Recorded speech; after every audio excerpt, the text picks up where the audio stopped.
സ്നേഹത്തിന്റെയും കാരുണ്യത്തിന്റെയും മാർഗത്തിലൂടെ ആധ്യാത്മികതയുടെ സന്ദേശം പകർന്നു നൽകിയ ഭഗവാൻ ശ്രീ സത്യസായി ബാബയുടെ 99ാമത് ജയന്തി ആഘോഷം ഭക്തി നിർഭരമായ ചടങ്ങുകളോടെ നടന്നു. കിടങ്ങൂർ ശ്രീ സത്യസായി സേവാ സമിതിയുടെ ആഭിമുഖ്യത്തിൽ സത്യസായി ജയന്തി ആഘോഷം ചെക്ക്ഡാം റോഡിലെ ശ്രീ സത്യസായി സേവാ സമിതി മന്ദിരത്തിൽ നടന്നു. രാവിലെ നാമസങ്കീർത്തനവും ഓംകാര ജപവും നടന്നു. സത്യസായി ഭാഗവത പാരായണം, വേദപാരായണം എന്നിവയും നടന്നു. സഹസ്രനാമാർച്ചനയും ഭക്തി നിർഭരമായി. കൈരളി തിരുവാതിര സംഘം തിരുവാതിരകളി അവതരിപ്പിച്ചു.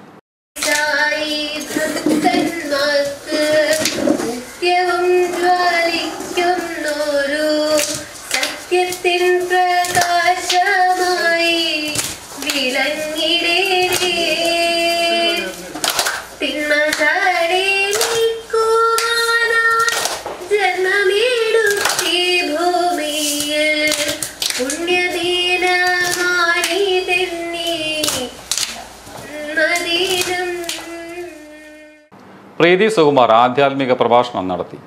രാമന്റെ കഥ വെച്ചിട്ട് ഒരു കടയുടമസ്ഥന് മക്കൾക്കെല്ലാം ഗോവിന്ദൻ, ഗോപാലൻ, മാധവൻ, കേശവൻ 4 പേരിട്ടു. 4 ആമക്കളാണ്.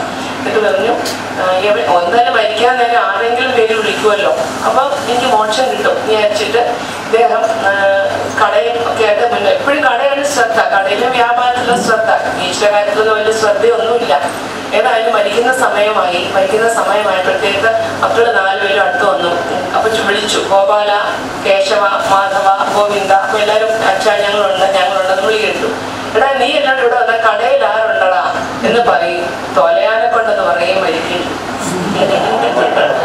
എന്ന് പറഞ്ഞാൽ എന്താ വെച്ചാൽ നമ്മുടെ ജീവിതത്തിൽ എന്ത് സംസ്കാരമാണോ മുന്നിൽ നിൽക്കുന്നത്, ആ സംസ്കാരം മാത്രമേ മരിക്കുന്ന സമയത്ത് നമ്മൾ വരികയുള്ളൂ. ഇപ്പൊ ജീവിതകാലം മൊത്തം പണം എന്നുള്ള വിചാരത്തോടുകൂടിയാണ് നമ്മൾ ജീവിക്കുന്നെങ്കിൽ നമുക്ക് ആ സംസ്കാരത്തിലോ എന്റെ പണത്തിന് എന്ത് സംഭവിക്കും, ഇങ്ങനെയായിരിക്കും നമ്മുടെ ഉള്ളിൽ. ഭക്ഷണകാലത്ത് ശ്രദ്ധയുള്ള ആളിന് ഭക്ഷണം കഴിക്കേണ്ടത് പറയുന്നത് ഇന്നത് കഴിക്കണം എന്നൊക്കെ പറയുന്നില്ല. ഉച്ചകഴിഞ്ഞ് പ്രശാന്തി സേവ എന്ന വിഷയത്തെ ആധാരമാക്കി സത്സംഗം, ഭജന എന്നിവയ്ക്ക് ശേഷം മംഗളാരതിയോടെയാണ് ജയന്തി ആഘോഷങ്ങൾ സമാപിച്ചത്.